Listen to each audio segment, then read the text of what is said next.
Thank you. അതെ, ശരിക്കും താനാണോ നേരത്തെ, ഞാനാണോ നേരത്തെ? എന്തായാലും ഞാനല്ല സാർ. ഓ, ഞാൻ വിചാരിച്ചു ഞാനായിരിക്കും നേരത്തെ എന്ന്. ആ പിന്നെ എന്നും ഇങ്ങനെ നേരത്തെ വന്നോണം. യെസ് ആ സാർ. ഒരു മിനിറ്റ്. ആ കുറെ നാളെ ഇത് പറയണമെന്ന് വിചാരിച്ചിരിക്കണം. സാർ കുറച്ചും കൂടി പ്രായം കുറഞ്ഞ പ്രേം നസീർ പോലെ തന്നെ ഇരിക്കും. അതേ ഫ്രെയിംലെസ് കണ്ണട, ആ നൈസ് താടി, പക്ഷെ ആ പിത്ത വയർ അത് കുറച്ച് കുറയ്ക്കണം. എന്നാ പിന്നെ ഞാൻ കുറച്ച് യോഗ പഠിക്കാം. Excellent sir. വാ നടക്ക്.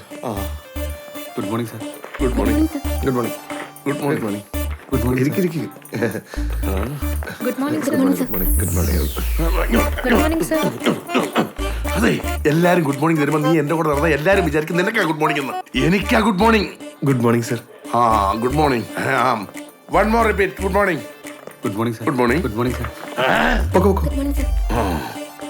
Good morning sir. Good morning. Good morning good morning. Steffi, sir. ഒന്ന് എന്റെ സ്വന്തം ക്യാബിനിലേക്ക് വരൂ. Yes sir. So sad. Steffi കുട്ടി, ചെല്ല്. Hey Lola. What's up Lola കുട്ടി? ഡാ സൂര്യ വന്നിട്ടുണ്ട്. ആഹാ. ചെക്കൻ രാവിലെ വിളിച്ചിട്ടുണ്ടായിരുന്നു. എന്തോ ഹിമാലയ എന്താ ഇടുന്നെ? ഒരു മിനിറ്റ്, അതിലേക്ക് IPA മിക്സ് ചെയ്യും. അതല്ല IPA. IPA. IPL hello, sorry ഇവിടെ പറഞ്ഞു.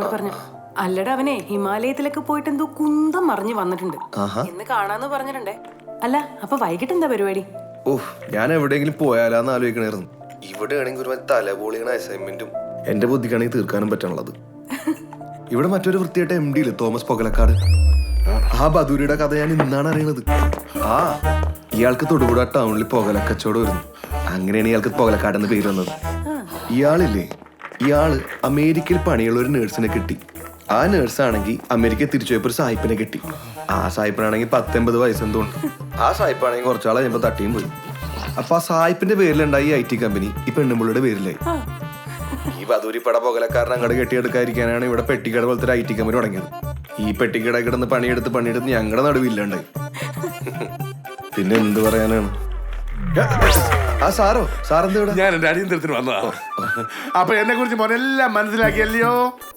അപ്പൊ ഇനി മോൻ വേറെ ജോലി അന്വേഷിക്കായിരിക്കുമല്ലയോ? അറിയില്ല സാർ. പത്ത് കഴിച്ച് എത്ര രൂപ കിട്ടാണ്ടല്ലോ, അത് മേടിച്ചോണ്ട് എത്രയും പെട്ടെന്ന് ഇവിടുന്ന് സ്ഥലം വിട്ടോണം. എടാ, ചോറ് തരുന്നവരെ റെസ്പെക്ട് ചെയ്യാൻ അറിയുന്ന ഒരുപാട് എത്തിക്കാരെ പുറത്ത് തെണ്ടി തിരിച്ച് നടപ്പുണ്ട്. ഞാൻ അവരെ ആരെങ്കിലും വെച്ചോളാം സാർ കേട്ടോ. ബാഗൊന്ന് വാസ് ചെയ്യൂ. അവന്റെ കൂടും കുടിക്കും. Thank you sir. ബിനു, എന്റെ സ്വന്തം ക്യാബിനിലേക്ക് വരൂ. ലോലക്കുട്ടി, നീ അറിഞ്ഞ എന്റെ ജോലി പേടി?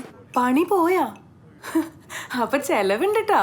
നിനക്കങ്ങനെ പലതും പറയാം, എനിക്കിവിടെ പലതും മിസ്സാവും. ഇനി എന്തായാലും അടുത്ത പണി കിട്ടുന്നവരെ നീ ഫ്രീ ആയി. അടിപൊളി. എന്നാലേ നമുക്ക് വൈകിട്ട് കാണാം. ഓ കാണാം.